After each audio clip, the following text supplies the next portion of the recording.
Did you know that most of the confusion in dating comes from things that were never actually said out loud? I used to think connection should just happen. Like if someone really liked me, they'd just know what I needed. They'd read between the lines, pick up on the hints, figure it out. But that's where it starts to fall apart. Because I remember sitting across from someone I really liked, feeling this gap growing between us. And the worst part? I knew exactly what was wrong. I wanted more intentional time together, less last-minute plans, more presence.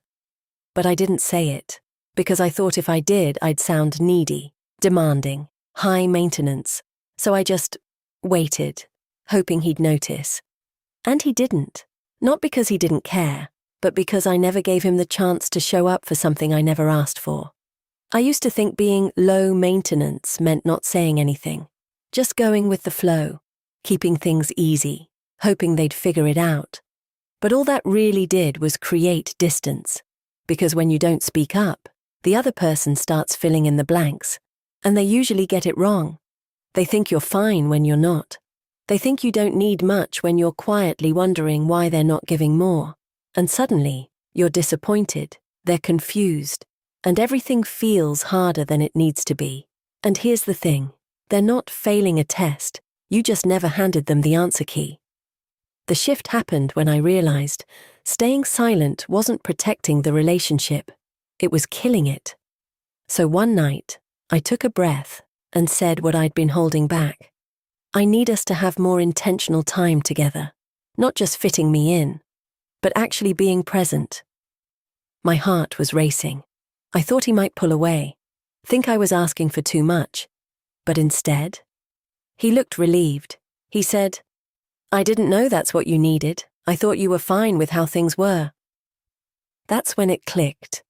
He wasn't a mind reader, and I'd been quietly resenting him for not passing a test he didn't even know he was taking. Now, if I want something, I say it. Not in a demanding way, just honestly. Like when I need more consistency, I'll say, "I'd like to see you more regularly. Can we plan something for next week?" When I need presence, I'll say, "I need time with you without distractions, just us." Simple, clear, no games. Because love shouldn't feel like a guessing game. It shouldn't feel like a test someone didn't even know they were taking. It should feel like two people actually trying to understand each other. And when you communicate like that, everything shifts. There's no guessing, no second guessing, just clarity.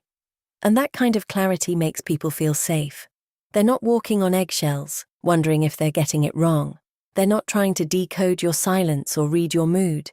They can just be present with you, because they finally know how to love you.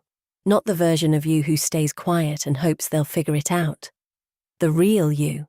The one who knows what she needs and isn't afraid to say it.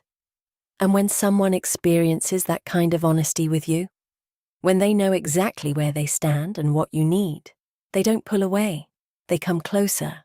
Because finally, they know how to meet you. They're not guessing, they're not confused, they just know. And there's something so grounding about that. So safe. When you're with someone who doesn't have to decode you, they just get to know you. And that's what dating without the drama looks like.